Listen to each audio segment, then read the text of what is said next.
할렐루야. 제가 지난주에 포도원 품꾼의 비유를 말씀드리면서 우리 모두는, 다시 말해 오늘 예배하는 저와 여러분 모두는 우리 하나님의 전적인 은혜로 오후 5시에 고용된 포도원 일꾼과도 같다라는 말씀드렸습니다. 막차 타듯이 주님의 은혜로 주님의 천국 포도원에 고용된 일꾼이라 말씀드렸습니다. 그래서 우리에게는 구원해 주시고 우리를 써주신 그 은혜에 그저 감사하고 감격하고 기뻐할 수밖에 없는 자들이 오늘 모인 우리 모두인 줄로 믿습니다. 제가 지난주에 말씀을 전하고 나서 가만히 생각해 봤습니다. 평생 이렇게 막차 탄 것처럼 극적으로, 그것도 이제 노동시간 다 끝나기 바로 직전에 불러주심으로 인해 그 은혜의식 속에, 다시 말해 공로의식이 아니라 은혜의식 속에 겸손히 은혜 겨워 살아갔던 사람이 누굴까 한번 생각을 해봤어요. 지난 주일날 설교를 끝내고 나서 집에서 쉬고 있다가 딱 떠올라요. 사도 바울이더라고요.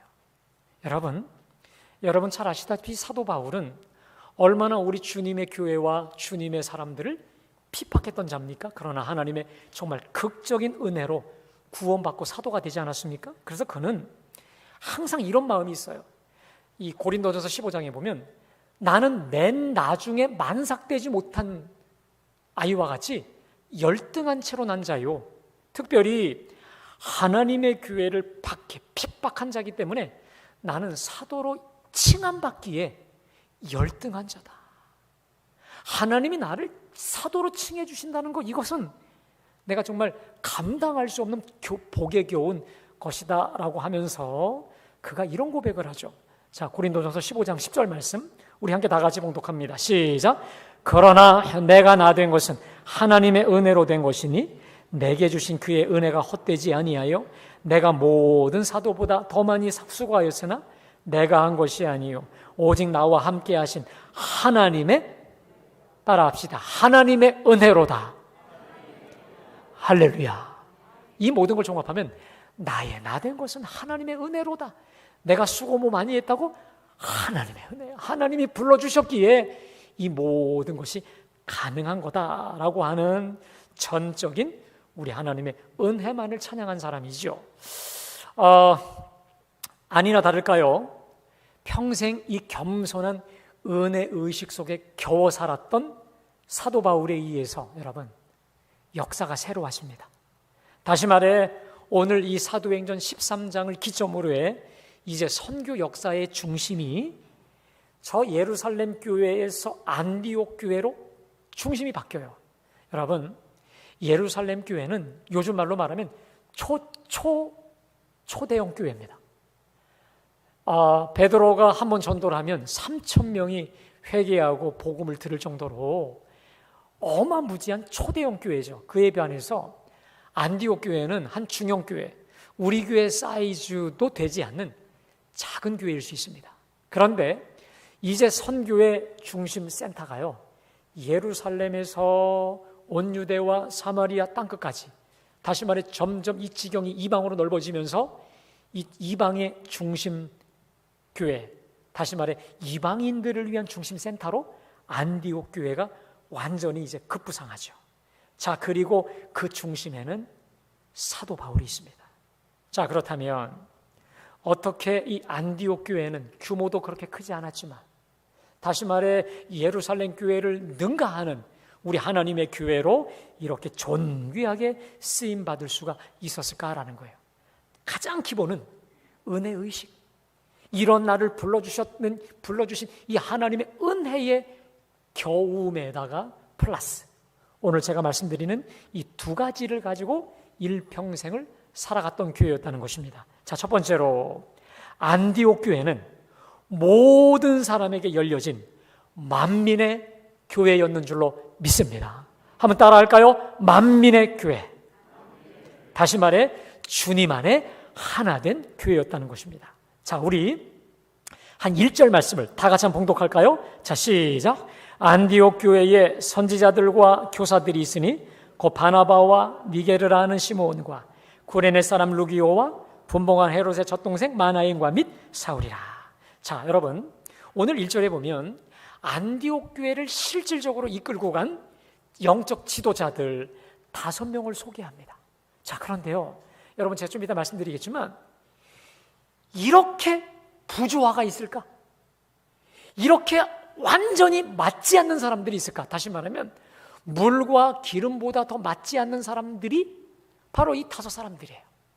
근데 이들이 안디옥 교회를 실질적으로 이끌어가는 탁월한 영적 지도자들이었다는 것입니다. 자, 먼저 1절에 보면 거기 바나바를 볼까요? 바나바는요, 구보로 출신의 정통파 레위인이죠. 예루살렘 교회가 안디옥으로 정식 파송한 초대 담임 목사로서 아주 충분한 자격의 사람입니다. 자, 그 다음에 니게르라는 시므온입니다. 자, 이 사람의 직업이 뭔지, 그리고 이 사람의 출신과 특별히 학력이 뭔지는 잘 알 수 없는데 그 중에 거기 보면 니게르라고 돼 있죠. 아하, 여기서 우리가 알 수 있겠습니다. 이 니게르라는 말은 영어의 니그로에서 나온 말인데 흑인이라는 뜻입니다. 2000년 전에 흑인은 거의 100% 노예였습니다. 전통적으로 유대인들은요, 이방인들을 아주 싫어했는데 특별히 아프리카인들을 경멸했습니다. 그런데 지금 흑인 노예가 안디옥 교회의 지도자예요. 자, 세 번째 인물은 구레네 사람 루기오입니다.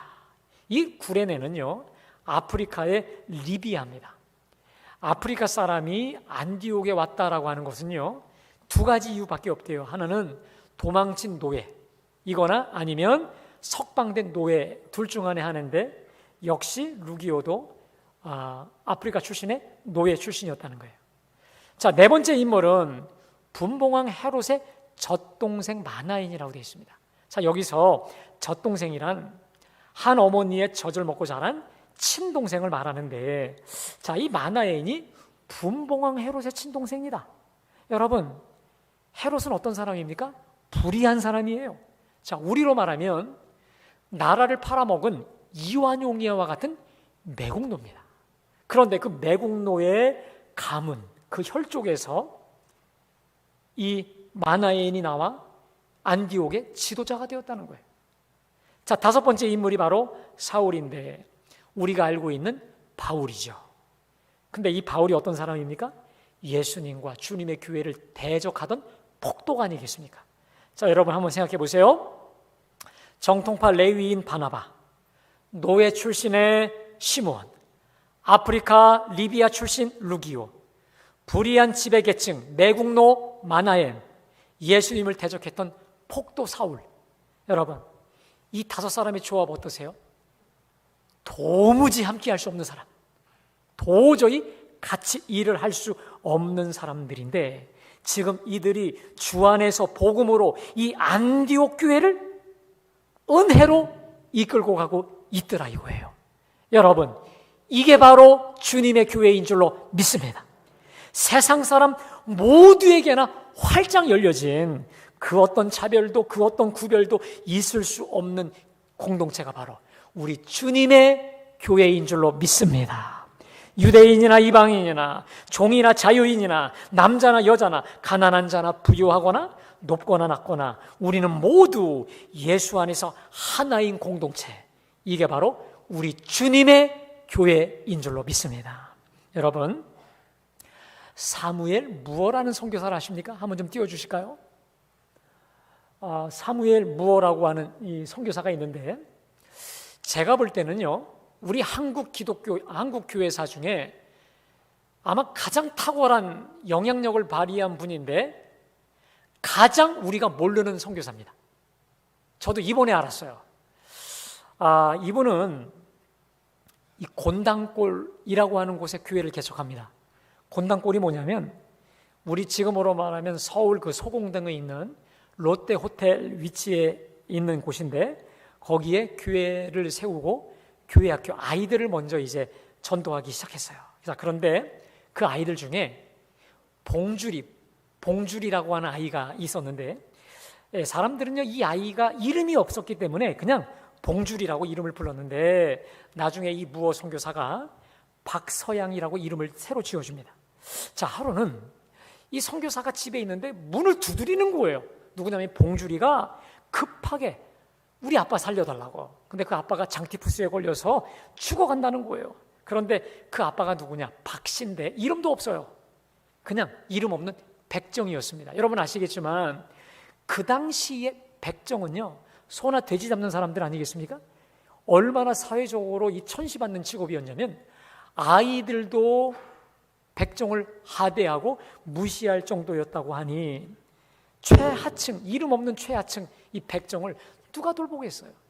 누가 그 병 고치러 가겠습니까? 자, 그런데 무어 선교사가 그를 간호하러 갑니다. 자, 물론 무어 선교사는 의사가 아니었어요. 누굴 데려가냐? 친구였던 에비슨 선교사를 데려갑니다. 그런데 여러분, 에비슨 선교사가 누군 줄 아세요? 당시 고종황제의 어이입니다. 우리나라 최고의 왕을 돌보는 주치의였어요. 그리고 에비슨에 의해서 장차 뭐가 태어나냐면 이 세브란스 병원이 이 사람에 의해 태어납니다. 자, 왕의 의사가 그 천한 백정을 찾아간 겁니다. 여러분, 어떻게 됐을까요? 에비슨이 이 백정의 병을 고쳤을까 못 쳤을까요? 고쳤어요. 이야, 여러분, 병이 낫게 됐는데 이 박씨 백정이 아무리 생각해도 이해가 되지 않는 거예요. 아니, 어떻게 왕의 어이가 나 같은 백정을 찾아올 수 있을까? 어이가 없는 거예요. 이해가 안 되는 거예요. 그래서 곰곰이 생각하면서 이 은혜를 어떻게 갚을까? 어떻게 갚았을까요? 곤당골 교회를 찾아가요. 그리고 그 교회 교인이 되어서 열심히 일했습니다. 자, 그런데 이 곤당골에는요, 양반들이 많이 살아요. 그리고 그 교회에 곤당골 교회에 양반들이 많았습니다. 맨 처음에는 박 씨가 백정인 거를 몰랐다가 사실을 알고 나서는 이 양반 그리스도인들이 떼거지로 이 선교사를 찾아갑니다. 저 사람 쫓아내달라고. 자, 그때 이 무어 선교사가 이런 지하에 거절합니다. 교회는 그런 곳이 아닙니다. 해서 이제 거절당하죠. 그러자 두 번째 또 찾아가요. 그러면 우리 양반들은 앞자리에 앉고 저 백정들은 뒤에 앉게 해달라고. 어떻게 했을까요? 이 무어 선교사 타협하지 않아요. 교회는 아무도 차별하지 않습니다. 그러자 어떻게 된 줄 아세요? 양반들이 떼거지로 교회를 나가버려요. 여러분, 그러니까요, 누가 가장 난처해졌을까요? 누가 가장 미안해졌을까요? 이 박씨 백정이 가장 미안해진 거예요. 자기가 들어옴으로 인해서 이 교회 교인들이 싹 나가버리니까 너무 미안한 마음에 전도의 열정을 가지고 서울 시내에 있는 백정이 사는 데를 다 다녀요. 그리고 수원 시내, 경기도 일대 백정이 사는 데를 다 다녀갖고 여러분, 이 곤당골 교회를 백정으로 다 채워요. 엄청나게 부흥이 된 거죠. 자, 그러다가 이 양반 그리스도인들이 회개해요. 아무리 생각해도 우리가 잘못됐다고 생각을 하고는 다시 교회로 와서 그 교회가 배가 부흥합니다. 자, 그러자 교회가 커져서 더 이상 그곳에 예배 드릴 수 없어서 승동이라고 하는 곳에 땅을 사서 무슨 교회를 만드냐? 지금의 승동 장로교회가 밑에 탄생한 거죠. 자, 여러분, 이 백정 박 씨에게 무어 선교사는 박성춘이라는 이름을 지어주고요. 그 다음 1911년에 박성춘이 승동교회 장로가 됩니다. 다시 말해 백정이 초대 장로가 돼요. 더 재미난 사실은요, 3년 뒤 1914년 조선 왕조의 혈통이었던 이재영이 같이 장로가 돼요. 여러분 보세요. 백정과 왕실의 후손이 같이, 쉽게 말해 기획위원회 장로가 돼서 같이 기획위원회를 꾸리고 그 교회를 지도하는 지도자가 된 겁니다. 다시 말해 제가 오늘 우리가 봉독했던 사도행전 13장 1절의 역사가 초기 승동교회에서 이루어진 거죠. 더 놀라운 사실은 우리 하나님이 이 승동교회를 통해서 백정과 노비와 이런 모든 이 차별, 사회적 차별, 신분의 차별을 철폐하는 일에 이 승동교회를 놀랍게 들어 사용하셨다는 겁니다. 게다가 여러분, 한번 좀 사진 띄워주실까요? 아까 그 봉줄이라고 하는 이 아이가요, 이 백정 박 씨의 아들이 나중에 위대한 의사가 되는데 에디슨이 이 아이를 키웁니다. 그래서 의사로 키워서 에디슨의 모든 의술을 다 가르쳐줘요. 그래서 제중원의 아주 위대한 의사로 아주 탁월한 영향력을 발휘했다고 하죠. 그렇습니다, 여러분. 우리 주님은 만민의 구주 예수님이신 줄로 믿습니다. 아무도 차별하지 않는, 오늘 우리가 불렀던 오라 오라, 죄 있는 자는 누구나 오라라고 모두의 우리 주님이신 것처럼 우리 교회 역시 세상 만민 모두에게 열려진 만민의 교회요, 모두의 교회요, 어떠한 차별도 있을 수 없는 우리 주님 안에 화목하고 화평하고 평화를 이루어야 될 공동체가 바로 우리 주님의 교회인 줄로 믿습니다. 여러분, 저는 지금 여러분에게 성령께 고용된 교회들을 말씀드렸어요. 2000년 전 세계적 선교의 디딤돌로 사용하신 안디옥 교회도 주님께서 고용하여 사용하신 교회였고, 한국 교회사에 큰 족적을 남긴 승동교회 역시 성령에 의해 고용되어 움직여진 걸 보았습니다. 이것은요, 우리 갈보리 교회가 나아가야 될 방향을 알려주는 거예요. 저 안디옥 교회와 저 승동 교회를 통해 주님은 우리 교회가 갈 길을 알려주셨습니다. 우리 교회, 여러분, 우리 갈보리 역시 성령에 의해 고용된 교회인 줄로 믿습니다. 하나님이 친히 우리를 여기로 보내셨습니다. 따라합시다. 하나님께서 나를 이곳에 보내셨다. 믿으세요? 담임 목사인 저는 담임 목사로, 장로님들은, 또 우리 교역자들은, 집사요, 권사, 이 모든 우리는 주께서 우리를 사랑하사 특별한 목적을 가지고 친히 이 자리로 고용하사 불러주시고 사용하고 계시는 줄로 믿습니다. 자, 그렇다면 좀 구체적으로 이 안디옥 교회를 주님이 이렇게 특별히 사랑하시고 특별히 고용하셔서 세계 선교의 발판 기지로 사용하실 수밖에 없었던 그 비결이 무엇이었을까? 조금 아까 제가 말씀드린 만민에게 열려진 교회라고 하는 것 외에 두 가지 중요한 게 있습니다. 첫 번째, 따라합시다. 예배가 살아있는 교회. 다시 말해, 살아있는 예배를 날마다 드리는 교회였다는 것입니다. 우리 다 같이 2절을 함께 봉독할까요? 다 같이 봉독합니다. 시작. 성령이 이르시되 내가 불러 시키는 일을 위하여 바나바와 사울을 따로 세우라 하시니. 한번 따라합시다. 주를 섬겨 금식할 때에. 됐습니다. 여러분, 이 구절을 여러분 좀 주의하시기 바랍니다. 자, 주를 섬겨 금식한다. 여기서 주를 섬긴다는 말은요, 헬라 원어적으로 예배를 드린다는 거예요. 그래서 새번역 성경은 이렇게 번역합니다. 주를 예배하며 금식하고 있을 때. 그러니까요, 이 안디옥 교회는요, 그냥 예배를 드린 게 아니라 금식하며 예배를 준비했다는 거예요. 금식함으로 예배를 준비했어요. 이게 뭘 뜻할까요? 준비된 예배, 더 나은 예배, 하나님을 만나고 싶은 하나님의 음성을 듣고자 하는 강렬한 소원을 가지고 날마다 예배에 임했다는 거예요. 여러분, 제가요, 오랜 기간 동안 우리 주님 교회에 사역을 하면서 분명히 보았고 체험한 한 가지 진리가 있습니다. 제가 사역과 또 교회 생활을 하면서 분명히 체험한 진리가 있습니다. 여러분, 예배가 살아날 때 모든 것이 살아납니다. 예배가 살아나죠? 그러면 흡족한 담비로 만물이 소생하고 푸르러지듯이 우리 영혼이 살아요.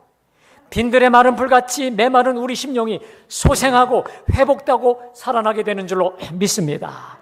그리고 그 받은 바 은혜를 가지고 기쁘고 신바람나게 봉사할 뿐만 아니라 역시 성도들과도 기쁘게 교제하고 한 주간을 은혜 가운데 신바람나게 살아가게 되는 줄로 믿습니다. 자, 그런데 오늘 이 안디옥 교회 예배 가운데 그 비결이 무엇이었느냐?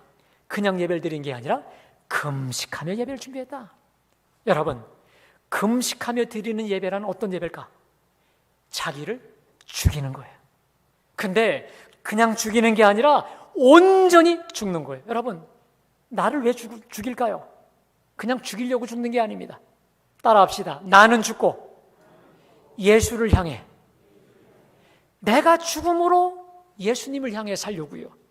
다시 말해, 내가 죽고 주의 말씀을 향해 살려고 죽는 거예요. 금식은 또한 나를 비우는 겁니다. 비우되 온전히 비우는 겁니다. 여러분, 왜 비울까요? 나를 왜 비워요? 간단합니다. 성령으로 충만하게, 성령의 말씀으로 충만히 채우기 위해 나를 비우는 줄로 믿습니다. 여러분, 물컵을 보시면 여기 지금 물이 들어 있습니다. 그런데 이 물 말고 다른 거를 채우려면 어떻게 해야 됩니까? 일단 이걸 비워야 돼요. 이 물 속에 있는, 이 컵 속에 있는 물을 깨끗이 비워야만 다른 것으로 깨끗하게 채울 수 있듯이, 금식으로 나를 죽이고 비울 때에 성령님으로, 성령의 말씀으로 가득 채워 주시는 줄로 믿습니다.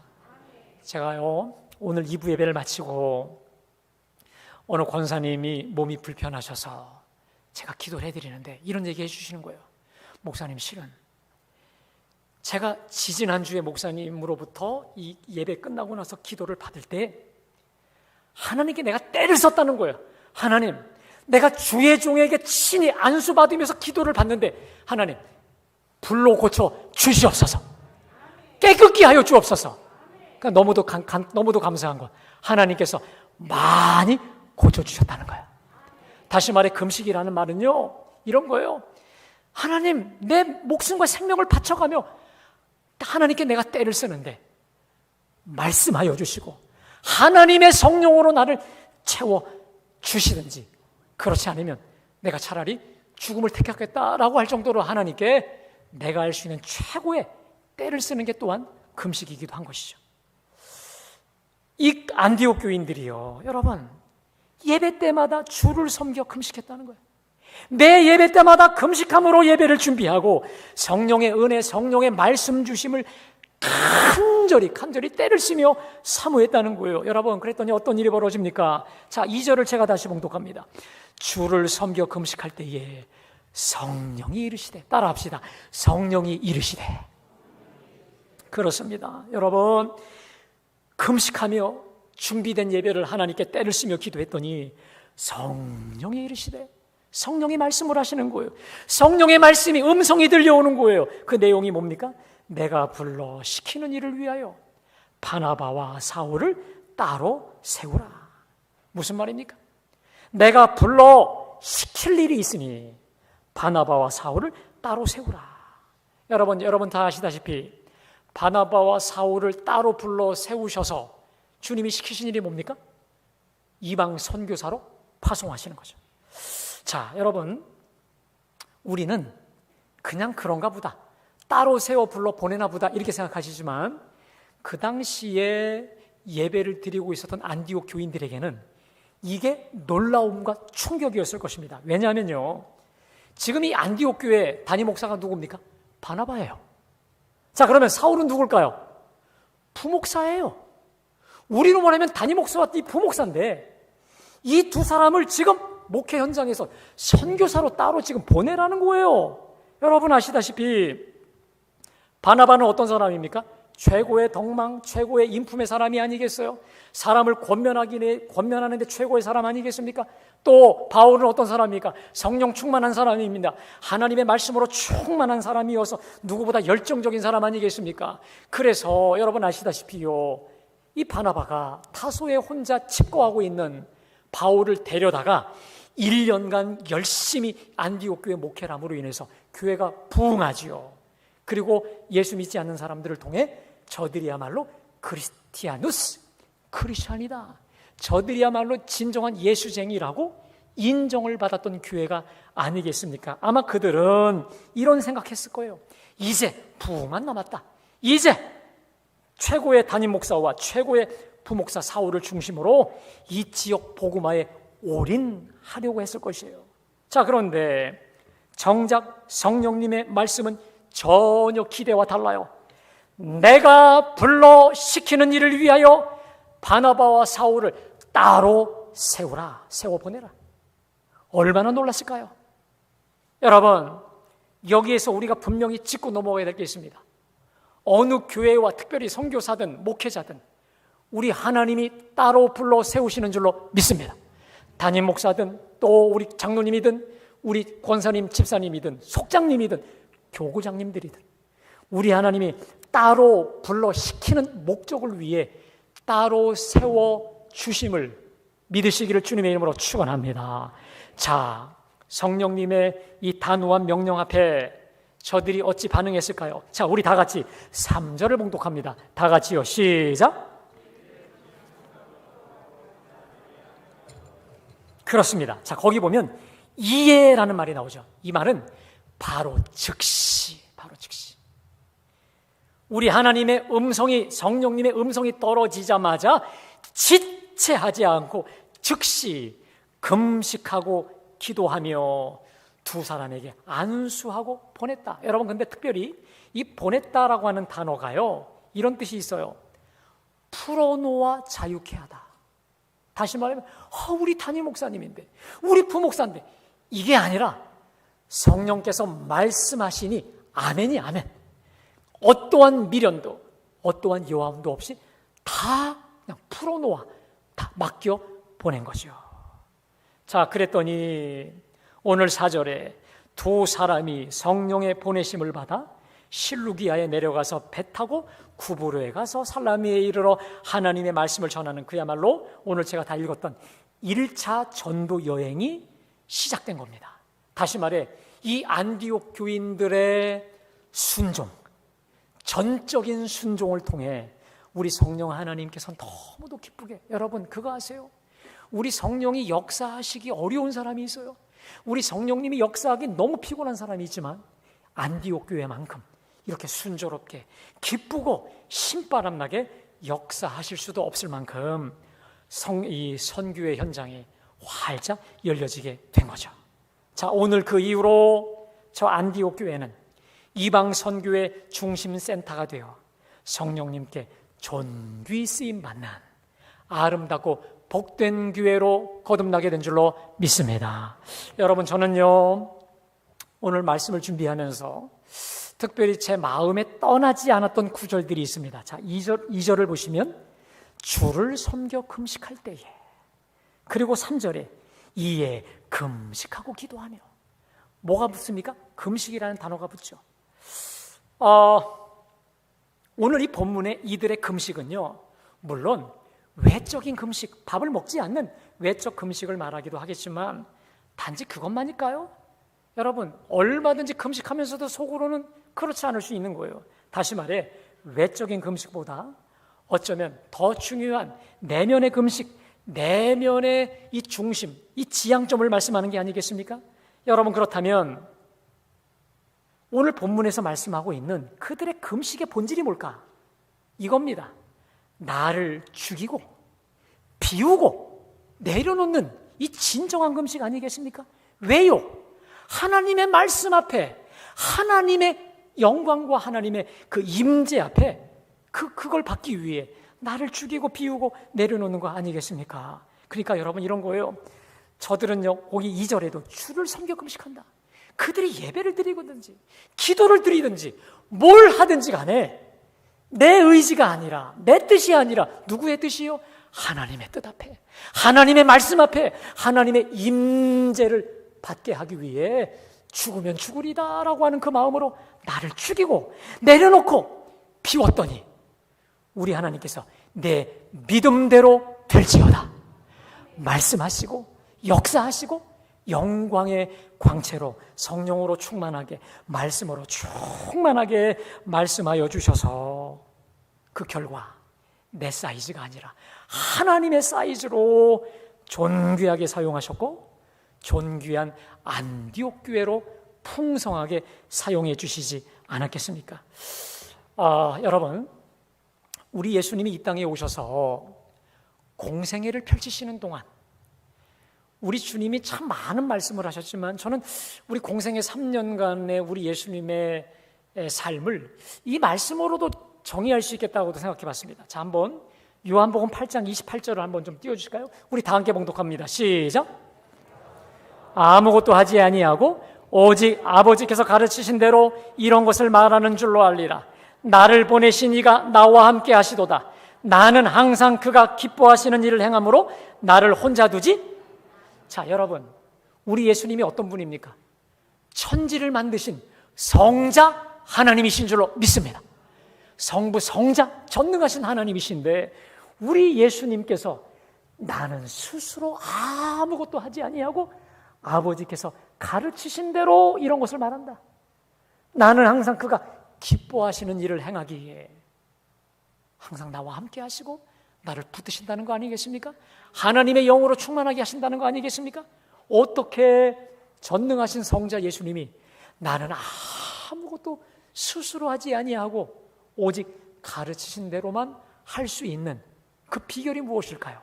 자, 요한복음 8장에서 이 말씀을 주신 주님이 요한복음 14장에서 이렇게 그 한마디로 그 비결을 말씀하십니다. 우리 다 함께요. 자, 시작.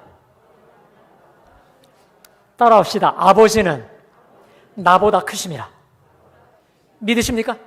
다시 말해, 하늘에 계시는 우리 아버지는 나의 생각보다 크시고 나의 능력보다 탁월하시고 나의 지혜보다 탁월하시기에 우리 예수님조차 나를 온전히 죽이고 비우고 내려놓았을 때 성부 하나님으로부터 꼭 필요한 말씀을 듣고 그 말씀대로 행하심으로 아버지께서 내게 하라고 주신 일을 다 이루어 아버지를 영화롭게 하여 드린 줄로 믿습니다. 그리하여 우리 예수님도 당신 사이즈가 아니라 성부 하나님 사이즈로 말씀 듣고 능력받아 역사하여 주신 줄로 믿습니다. 여러분, 우리가요 오늘 이 안디옥 교회 교인들처럼 또 우리 예수님처럼 나를 비우고 나를 죽이고 나를 내려놓고 금식하는 마음으로 주의 말씀을 기다리고 주님 앞에 우리가 순종하며 부복할 때 우리 주님은 내 사이즈, 내 능력이 아니라 하나님의 능력만큼 하나님의 지혜로 우리를 채워 부어 주실 줄로 믿습니다. 여러분, 원래는 예수를 믿지 않았던 불신성도였다가 시어머니의 물러서지 않는 이 금식기도로 결혼도 하게 되고 예수도 믿은 어느 성도의 간증을 하나 소개해드리려고 합니다. 이 여성분은요, 지금의 남편하고 결혼하기 위해서 가만히 생각해 보니까 이 부모님의 허락을 받아야 되는데 본인 딴에는 이 결혼은 불가능할 거다라고 생각했다는 거예요. 자, 왜냐하면 일단 남편 될 사람은 잘생겼고 유능하고 공무원에다가 자기보다 나이가 한참 어려요. 연하 남자예요. 자, 그런데 자기는 결혼에 실패한 거기다가 아이를 둘이나 가지고 있는 사람이에요.